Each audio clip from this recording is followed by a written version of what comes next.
Salubonani, thanda ukulibingelela igama lenkosi uJesu. Siyabonga uNkulunkulu osigcinileyo, osigcinayo kuze kufike ilanga lanamhlanje singaphilayo. Umlimi ulungile sosithandekayo, asiqhubekeni simethemba, asiqhubekeni sibambelele ngakuye. Into enhle ukuthi uNkulunkulu sohlangothini lwethu. Sohlangothini lwethu ngaze sibonani nje singehlulwa ngani kuba nzima, but kasibambeleleni sibeni kwazi ukuthi uJehova usohlangothini lwethu. Singakhohlwa ukuphila kuhle labanye abantu silobe sithandeka uqhakathekile, kuyintshumayelo enkulu kubusisa abanye abantu, into enhle kakhulu lapho olamandla khona ukuncedisa usizo omunye umuntu. Singabi lolunye ebantwini, kasiphileni kuhle labanye abantu, kasiphileni kuhle labanye abantu. Sonke singabantu bakaNkulunkulu. La yena lo umuntu onganophansi la ngumuntu kaJehova, lami nawe singabantu bakaMlimi. Then onye ulandelayo nantithuba ungakalali emini phombe ukuchecka le mafonini lapha sike sidownload iBhayibhili. Ungahleka ku WhatsApp ukuchecke le eBhayibhilini indaba ezimnandi, amabili amathathu amavesi, siphinde sinyenzele abanye abantu, siphinde sifunde ukukhuleka isikhathi zonke. Abahlabela bathi bona whisper a prayer in the morning, in the afternoon, at night, whisper a prayer. uNkulunkulu uthembekile, uNkulunkulu yezwa. Then bese nithatha leli thuba ukubana xolise kakhulu ngokubana asibanga la inkonzo kube lokunye okubambileyo, kodwa siyambonga umlimi namhlanje sikhona, igama lenkosi malidunyiswe. Siyabonga kakhulu abasisekelayo nabasixhasayo, umlimi asenzele kuhle. Kule into eqhakathekileyo empilweni engicela siyibambe lapha nxa siqhubekela phambili. Siyaqedisa sikhuluma ngenkosi leyi ke uAhab. Sikubambe kuhle lapha sizwisise kulezifundo okumele sizwisise njalo sizibambe. Uchapter 22 ka First Kings nxa siqhubeka umnandi usifundisa enye into okumele sibambe kakhulu. Uchapter 22 ka Kings. Inkosi yako Israel uAhab lenkosi yako Juda uJehoshaphat bahlangane bakhulumisane. Kuqale kwakhuluma uAhab, eqale waxoxisana lama officials akhe, bakhulumisana ngenye into eqhakathekileyo. Uyabakhumbuza enye into engicela siyibambe lathi lapha. The king of Israel had said to his officials, "Don't you know that Ramoth Gilead belongs to us, and yet we are doing nothing to take it from the king of Aram? Don't you know that Ramoth Gilead belongs to us?" Sihlezi khonapha kule ndawo okuthiwa iRamoth Gilead ngeyethu, ingeyethu lindawo, but uhlupho sesihlale iminyaka leminyaka singenzi lutho ukuthi sithathe back indawo yethu. Njengabanikazi sesihlale kakhulu singathathi inyathela lokuthi siyethatha iproperty yethu ibuyele kithi abanikazi asibambeli la. Kulabantu abanengi khathesi, kulabantu abatsha, kulabadala asebagugayo, bekulama Ramoth Gilead akho. Waguga waphila impilo engamnandi ngoba kawuzange uthathe inyathela lokuthi uyeclaima okungokwakho. Kulabanye osisi khathesi bahlezi ngakibo, but kulemtshado umlimi abanika yona ama Ramoth Gilead abo.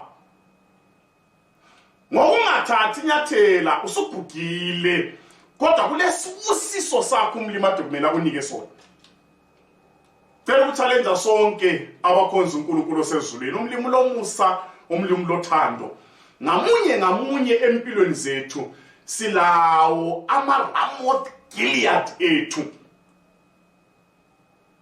Kuyithi ukuthi sisukume sithathe istep sokuthi siye claima into zethu zibuye kithi sibe lentokozo empilweni. But uhlupho abantu abaningi sizihlalele kulokuthi siyethola izibusiso ezisifaneleyo. Asithathe lokho kumbala. Go and get your Ramoth Gilead. Ilwele. Amanye ama-Ramoth Gilead ethu ayizibusiso kawathathwa lula, adinga ukuthi siwalwele, sikhuleke, sizile ukudla ukuze siwathole, kodwa evele ngawethu. Fight for your Gilead. Ayizibuyeli, noma ingeyakho ayizibuyeli. Kumele usukume ungene empini ulwe ukuze uthole intona le. Abanye phakathi kwemchado but isichitheka, stand and fight for your Ramoth Gilead. Silwa ngomthandazo, silwa ngokuhlala kumlimo, silwa ngokwenza izinto kumele mina lawe sizenze phakathi khonokho. Okunye ukulo kumele ukwenze ukuthi uzehlise, okunye ukulo kumele ukwenze ukuthi ulalele ukuze iRamoth Gilead yakho ithathe. Nakho kunye ukuqakatheleyo, sukuma uyethatha iRamoth Gilead yakho. Number 2, iRamoth Gilead ingeyakho ungakayithathi. Nansi into eqhakathekileyo esemqoka sobesandikayo. Lungisa ubudlelwano bakho loNkulunkulu osezulwini, ngoba nguye yedwa lamandla ukuthi akunika amandla ukuthi uyeclaima izinto okumele uzithole empilweni yakho. Hlupeslalo njengabantu sifuna ukuzilwela, sifuna ukwenza izinto ngendlela yethu ukuze sithole okumele sikusithole. Kwesinye isikhathi kumbe ayikona kwesinye isikhathi, izikhathi zonke indlela yethu njengabantu, njengokutsho kwaProverbs, zibonakala indlela zethu zizinhle emehlweni ethu, kodwa zidonsela zicina ngenyembezi lokufa. So into eqhakathekile okumele uyenze ukuthi ubekwazi ukuthi le Ramoth Gilead yakho uzihlalele kawilweli, uzihlalele kawuyithatha. Number 2, xa usiyazi kumele bekwazi ukuthi okunika amandla ukuthi uthole khonoko okutholayo nguJehova osezulwini. Qala ube nobudlelwano obuhle lomlimi, qala ubambane lezulu, methembe othembekileyo.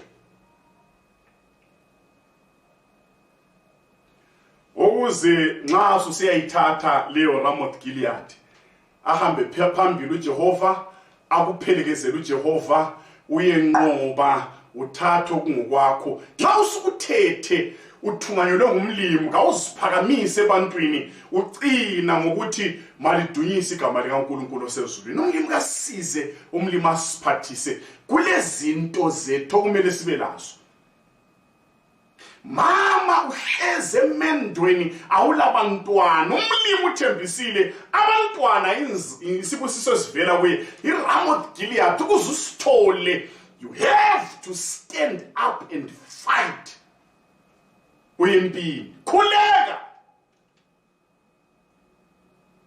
singakhohlwa ukuba nobudlelwano obuhle noJehova. Kwenza sinqobe, kwenza sithole okumele sikuthole. Number 3, listen to advice. Ukuze uyithole iRamoth Gilead yakho, lalela abantu abakuxwayisayo. Asibambeni la, asilaleleni la. So he asked Jehoshaphat, will you go with me to fight against Ramoth Gilead? Jehoshaphat replied to the king of Israel, I am yours. My people are your people, my horses as your horses. But, Jehoshaphat also said to the king of Israel, seek first the counsel of the Lord. noma iGiliyadi ngeyakho, noma ulamasotsha amaningi ahamba ngenyawo, noma ulamasotsha amaningi amabhiza, amasotsha amaningi enqola, waphinda wabiza mina, lami ngabuya le army yami, sesile army eningi, kodwa ungakhohlwa wena lami singabantu nje. Aqakathekileyo ukuthi please, before we go, before we attack, into eqakathekileyo lokho, seek first the counsel of the Lord. La nxa ufundile asibambe la ulama qualifications aneleyo, ungakangena ehofisini lesibindi ukuthi uzangena ngoba wena wapasa. Seek the counsel of the Lord first. La nxa ule connection, seek the counsel of the Lord first. Ngoba kuqakathekile ukuthi sibe kwazi ukuthi ukuze into zisihambele empilweni, sidinga ukubana sithole i-go ahead evele ekhaya, sithole i-approval evela kumlimi. Baningi abantu empilweni esi-disappointed, esangena ngeyethu i-confidence, sithembe abantu ozabathola kupanel, kuphinde kulahliseke ekucineni ngoba wasukuma uthemba umuntu. Sasesikhohle ukuthi sibuze ukuthi uJehova uyavuma yini. Kuqakathekile empilweni. Number 1, woba kwazi ukuthi le Giliyadi yakho, ungafi ungayiklemanga iGiliyadi yakho, ungaphili impilo ebuhlungu kuminyenwe kwase beminyena abantu kule ndawo ekhona ngale kwakumele bayeyithatha. Number 2, nxa usukwazi ukuthi indawo le ngiyakho, qala ungakayidonsana labantu, ungakayikulwa, ulungisa ubudlelwano bakho noJehova, uJehova bese kuphelekezela. Number 3, tell me now, listen to advice. Emhlabeni kulabanye abantu zihlobo ezithandekayo, okuthi la nxa udinga indawo yokuhlala, yokwakha umuzi, okumele uyexoxa laye, akunike icebo athi yena ndoda ngena sebenza, akunika amaplane acacayo, aku-advise ngenxa yokuthi usohlangothini lwakho. So kayisibo bonke abantu kumele sibalalele, kayisibo bonke abantu kumele sibatshele, ayisibo bonke abantu okumele bahambe lathi empini yomhlaba. Kulabantu okumele sibathembe, sibatshele, sibe sesibalalela lokho abasitshela khona. Nansi into esisibulele emhlabeni, yikungalaleli advice. Yikungalaleli, kufuna ukwenza wedwa uthuthi usuyingagara, sizalahleka. Nxa kulabantu okumele bakuphelekezele, cela abantu abaright ukuthi bakuphelekezele. Ikakhulu abantu abamesaba uJehova. Khangelani la. Nxa esemcelile uyavuma uJehoshafati abesithi hayi singakahambi kulento eqhakathekileyo, yikuthi asike siguqe phansi sikhuleke sibuze ukuthi umlimi uthi senze njani. Kulenye into eqhakathekileyo empilweni, emsebenzini, kufamily, nxa ulenhlupho ezithize, kwesinye isikhathi kakuhle ukuthi sibuze bonke abantu, kasidingeni abantu abazaqala kungakakhulunywa indaba bacela inhlakanipho evela kuJehova. Siqale sikhuleke.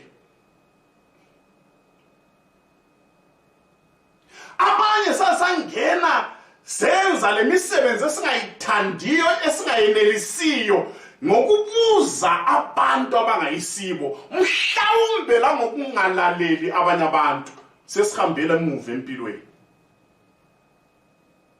Kasimethembeni uJehova. Umlimi uyasithanda, eceleni kwakho everyday, eceleni kwami everyday. Mina ngiyabonga ukuthi insuku zonke kulabantu engikwaziyo ukubana ngingakhuluma labo bayanginika i-advice enhle engenza ngibe ngumuntu ongcono empilweni insuku zonke. Singabekisi bona but kule ndaba lapha sigijimeni lapha kule ndaba la. Right. Abesesuka lapho uAhab abiza abaprofeti babuye about 400 men. Wababuza ukuthi should I go to war against Ramoth Gilead? Bonke kanye bathi go. Yasambela.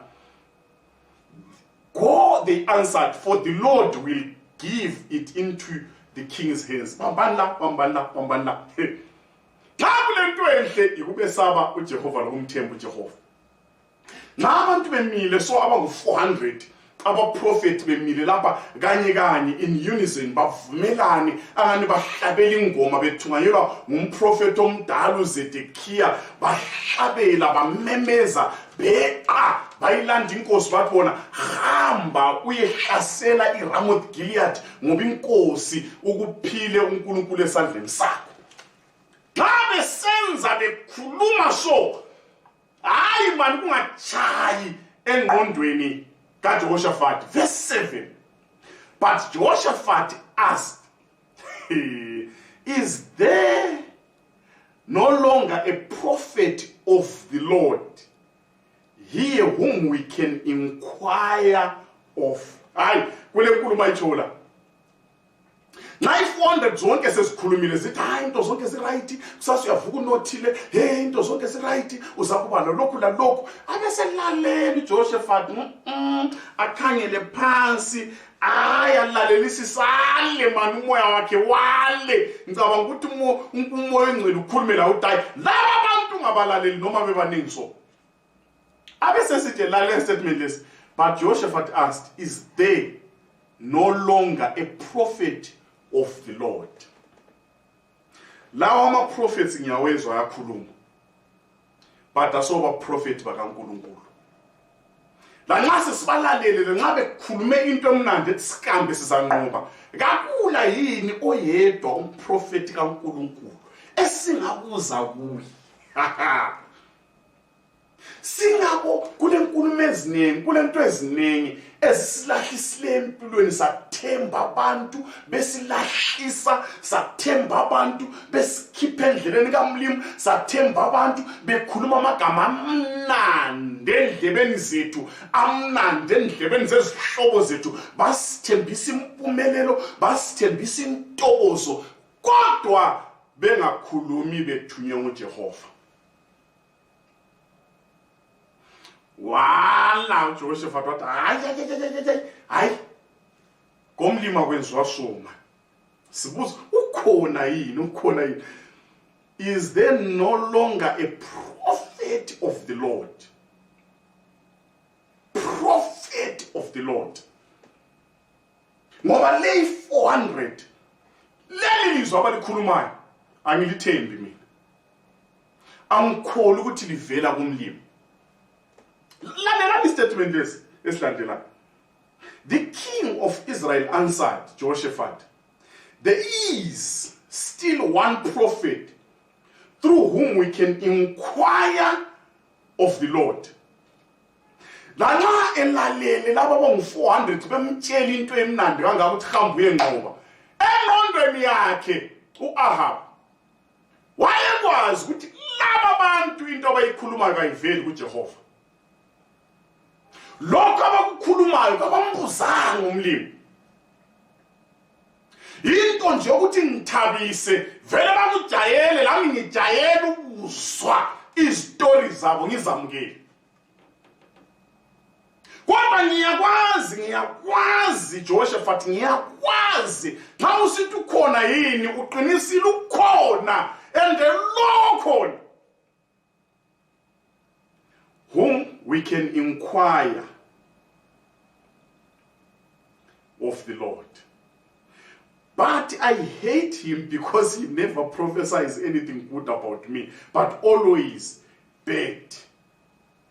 I lapha sizwanga. Ayekele ngabomo umuntu amaziyo ukuthi lo ukhuluma iqiniso elivela ezulwini, ukhuluma iqiniso elivela kumlimi, amyekele ngabomo, angambizi ku-meeting leyi. Isizathu uthi yena ngiyamzonda. Ngiyamzonda. Ngimzondele into lapha kakaza akhulume kuhle ngami. Engabuya khona lapha akhulume, uyabe khuluma into evela kumlimi eliqiniso kodwa iyabe ingahle. Bible litona ngensuku zokucina lathi siza kuba njalo, sizazidingela abachumayeli abakhuluma esikuthandayo, abakhuluma okusichazayo. Ukwenzelani? Kodwa siyabe sikwazi abasitshela iqiniso lisindisayo. Singabalaleli, mhlawumbe singabaniki lethuba lokuthi baphakame bakhulume lathi. Uthi naye okamlimi zwana Josephat, umprofeti kamlimi ukhona, but hayi angimfuni.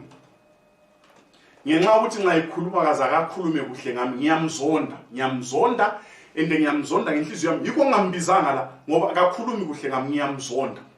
Iqiniso livele ezulwini, iqiniso lisindisayo, lizakwenza abantu benkosi bazondakale, abantu benkosi babancitshwe lamathuba okuphakamisa iCalvary, ngoba uyabekwazi uSathane, izitha ziyabe zikwazi ukuthi iCalvary legazi likaJesu yikho kodwa kulensindiso khona. Basebencitshwa amathuba, kuphiwe amathuba abantu abangasoze baphakamisa uJesu osindisayo. So kudinga mina lawe esilaleleyo sibe kwazi ukuthi le indaba lanxa imnandi kangaka ayila kunqoba ngoba kayiveli kuJehova.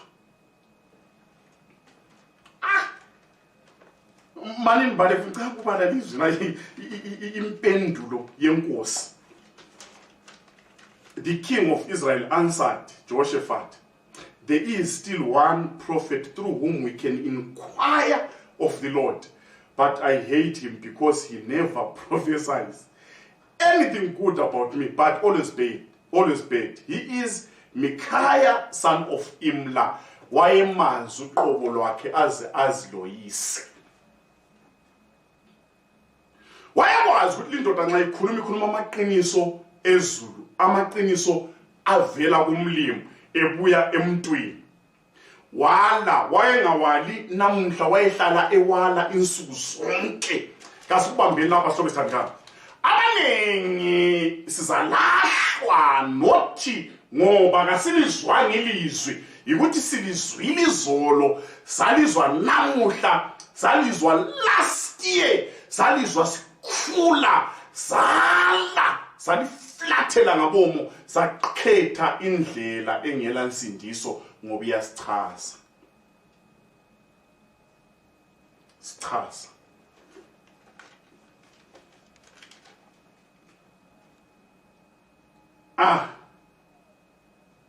The king should not say such a thing. Jehoshaphat replied, ati Nkosi, inkosi yako Israel akumelanga ikhuluma amagama anje so. Sobe ngakulabantu abatshela labantwana, kulabantu abakhuluma laphambi kwabantwana, phambi komphakathi, ukuthi indlela yensindiso, indlela yeqiniso bayizonda. Bathi ukuthi bandla nyalizonda. Jehoshaphat ahlaqhuqa athi mayibapho, nxa uzonda iqiniso likamlimi, nxa uzonda umuntu lo ngoba ekhuluma into zikamlimi haya kumela ngwenze, inkosi kakumelanga ikhulume lokho. Zihlobo sithanda ayikho nje uqhakathekile empilweni ukuthi khona empilweni ulabobani abasempilweni yakho abenelisa ukukhuza, bakutshengisa indlela, lanxa ulahleka bakutshele kuhle uzwe. Uthi yena lanxa Nkosi into le ingakuphathi kuhle, mana nhle ngikutshele khathesi singakayi eRamoth Gilead. The king should not say such a thing. ufakwe uNkulunkulu la. Akumelanga ukukhuluma into enjalo. Azambeli sizwe lapha sesifike bunandini. So the king of Israel called one of his officials and said, "Bring Micaiah son of Imla at once." Buyala hambe buyalayo uMikhaya basala behlezi so. Behlezi kwakunzima lapha oZedekhiya wazwalungisa lempondo uZedekhiya wathi yena Nkosi uhambe uzabagwaqaza so njengoblomu uzabagwaqaza ubaqede uNkulunkulu kuphile esandleni sakho uzanqoba bonke bancedisana abaprofeti bona lapha. Ngangizwa ubuhlungu emhlabeni lapho kulesitha khona esingusathane ngasibi lenyama legazi lisho njalo iBhayibheli silwane imimoya sake ngabona abanye abantu bethwele ezinye izinto besithi ngezokwazi usathane hayi livangeli likaZedekhiya leli ukuthi impile kukuthwalizi sathane umgwaze ngomkhonto akwenzi ingxoxo lenkulumo kaZedekhiya ukuthi uthemba abantu.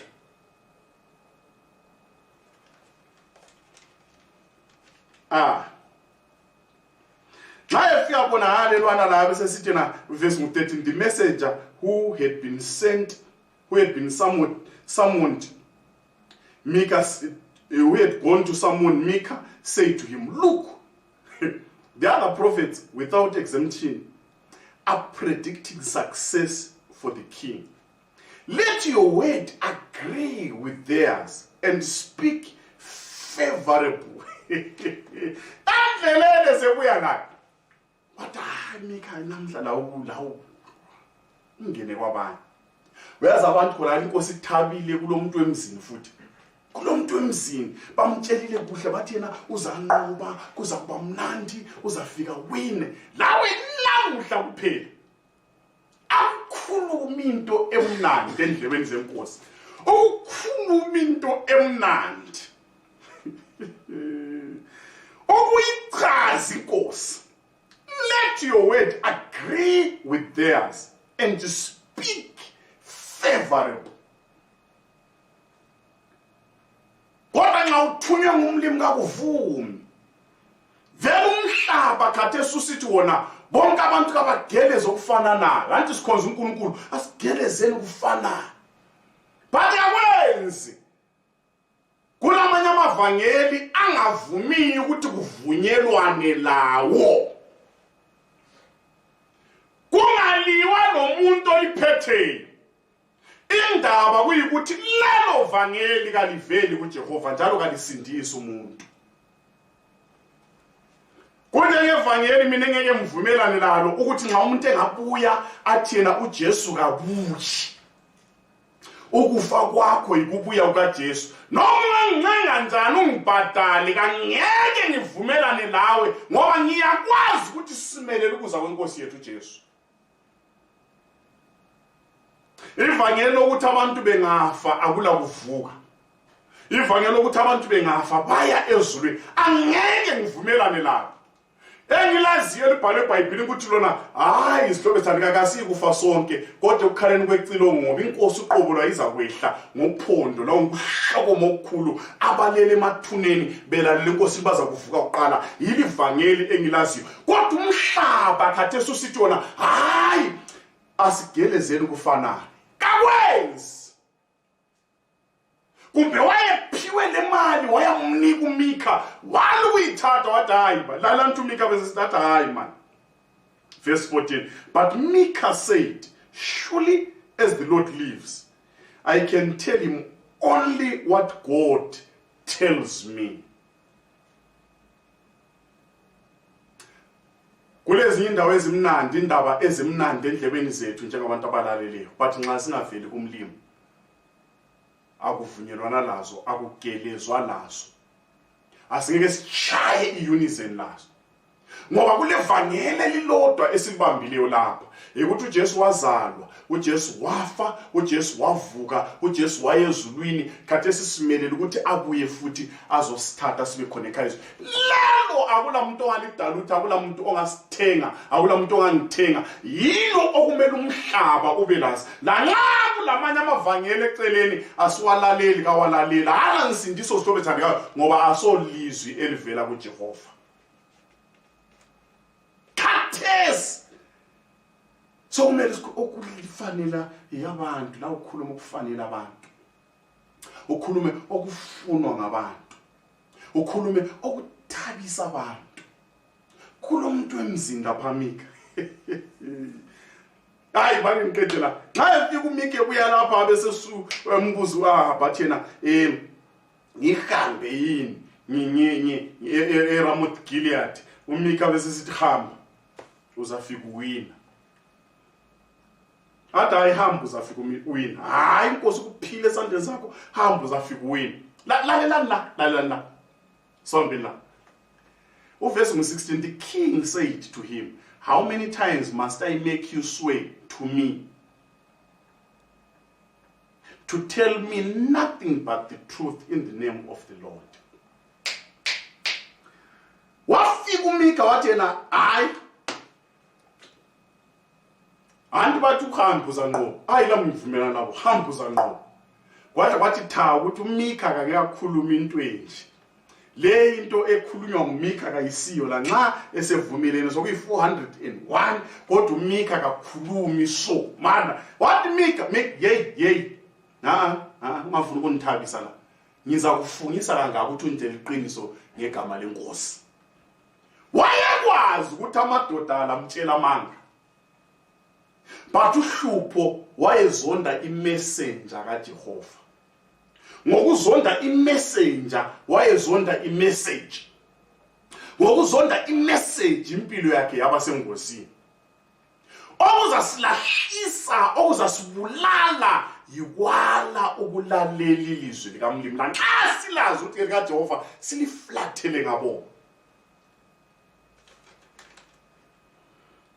uMika was right. Mana ngutshela ukuvela komlimi. Then Mika answered, I saw all Israel scattered on the hills like sheep without a shepherd. And the Lord said, these people have no master. Let each one go home in peace. Mana ngutshela inkosi into eliqiniso. Ungahamba ubuye. Ngoba mbona uIsrael esekuthahakene egangeni, uNkulunkulu wamtshela wathi abala malusi, abala mthungameli, ababuyele ekhaya ngokuthula. Verse 18, the king of Israel said to Jehoshaphat, didn't I tell you that he never prophesies anything good about me, but only bad? Mika qhubeka hayi wahamba. Uyakela ukulalela mina uyakufa. Ngoba umlimi uvumile ngabomo ukuthi umoya woqamba amanga ungene kulaba abaprofeti. Bakutshele into kumele uyizwe, bakutshele into oyithandayo ngoba kumele ufe wena. Ngabe walalela iqiniso lenjalo. Wahlala phansi wavuma isono sakhe, waxolisa kumlimo. Ngabe okwamehlela kakumehlela. But ngenxa yenhliziyo elukhuna sibhedeni lapha sizwe. Abesezonda athumika kathathwe ayevalelwa angaphiwa lutho, aphiwe islice kuphela esako bakers inesikhanyisela ilanga lamanzi avalelwe ngizampona ngingaphenduka. Omika hleka kathi ungabona uphendula inkosi yabe ingakhulumanga nami awubuyi. Ungahamba khona usukume awubuyi. 24, then Zedekiah son of Kenan went up and slapped Micaiah in the face. La statement esiyingozi. Ngicela ukukhuluma labafundisi, labathungameli. lama elders amadala, ama members amadala church. Nansi ingozi ekaZedekhiya.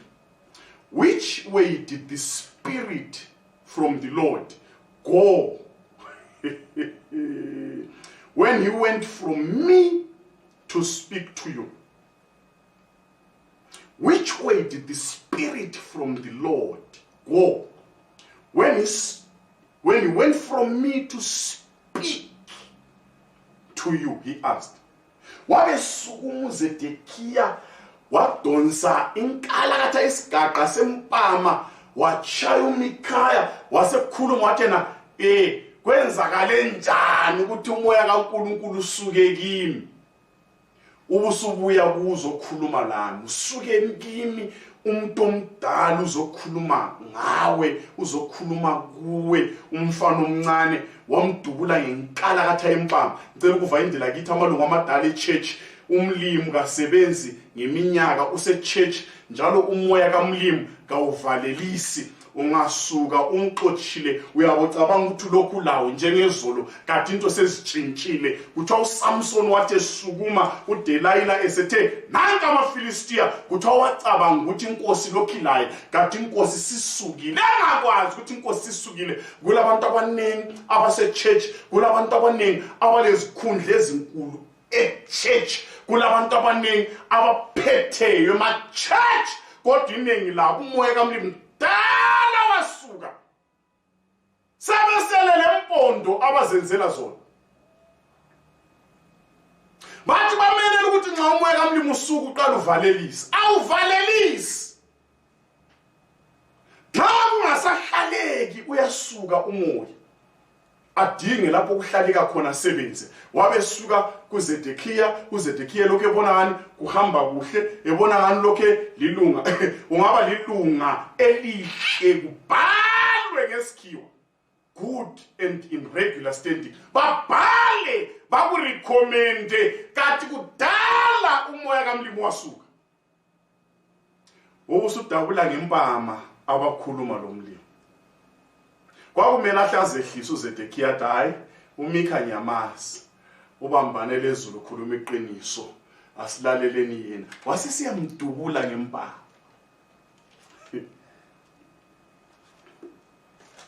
Asambe abesuka echiya nanguya pha echiya mvalele nanguyana esiyempini athe siyempi uzubona ukuthi wayevele kwazi ukuthi uMikha ukhuluma iqiniso. Bathi sebesuka besesithi kuJoshua hayi asitshintshane ungqoke zami izigqoko zobukhosi mina ngibe sengizidisguise mina ngazidisguise ngibe sesihambe empini. Bathe besilwa impi sithi babe gijimisa uJoshua bebona nguye wabekhulula ayikugqokile wathi hey lingambulala isimi inkosi yakuIsrayeli babe bemnyekela.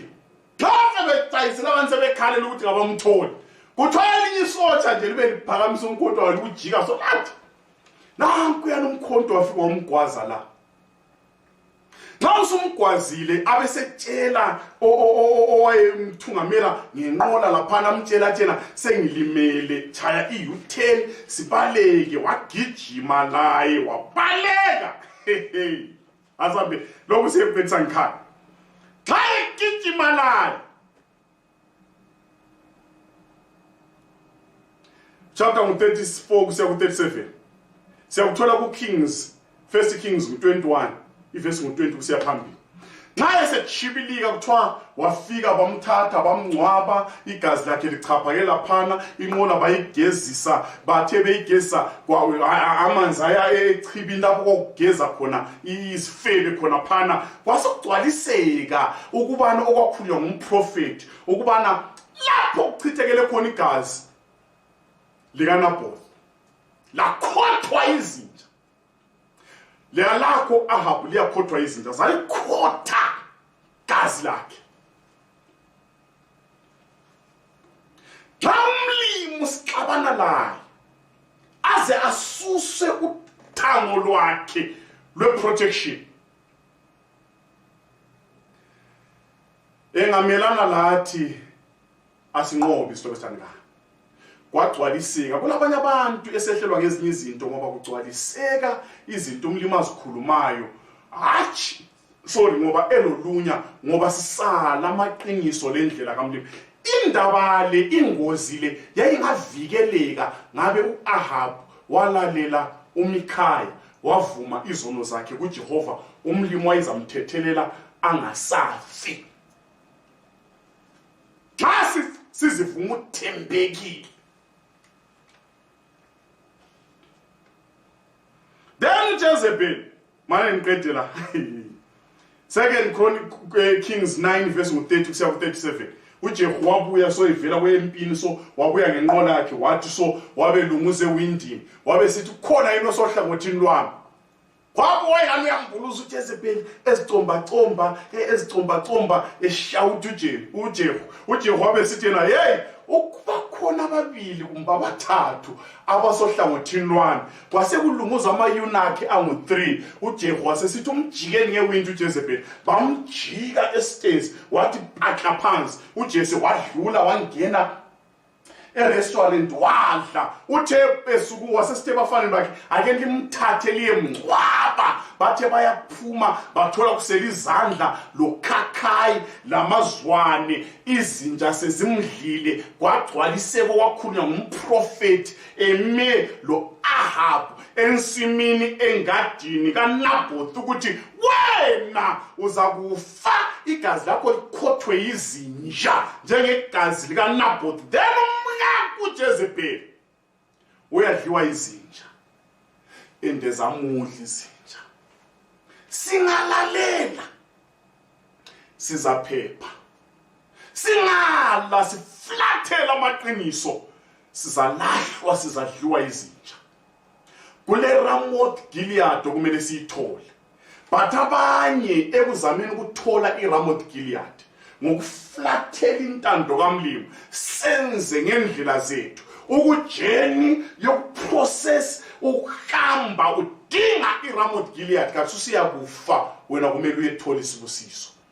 Singalahli intando kaJehova, singameyisi umlimi, kasilaleleni nxa yesikhuza, singazonda ama-messengers kaMdala ngoba kawali lwathi asitshela amaqiniso asindisa. Umlimi asenzele kuhle, umlimi asiphathise. iRamoth Gilead kumele uyithole, but ilungisa ukudla kwakho loJehova. Lalela nxa ukhuzwa, sondela ebantwini abaright, asibuzeni kuJehova. Ezinye inkulumo zithola ezimnandi kaziveli kumlimi, ezinye inkulumo ezilumela ezibuhlungu kulalela ngezikaMlimi ngabe lathi uqondisa alungise indlela zethu ukuze sibe ngamadoda namadodakazi ombuso wezulu. Umlimi asenzele kuhle, umlimi asiphathise, kasikhulekele. Baba olungileyo usezulwini, siyabonga ngoba uyasithanda. Sigcine emseni wakho okusiphathisa. Nxa usikhuza, vula inhliziyo zethu, silalele uze sithole ukuthula, sithole intokozo, sithole insindiso. Ngegama lakho siyakhuleka. Amen.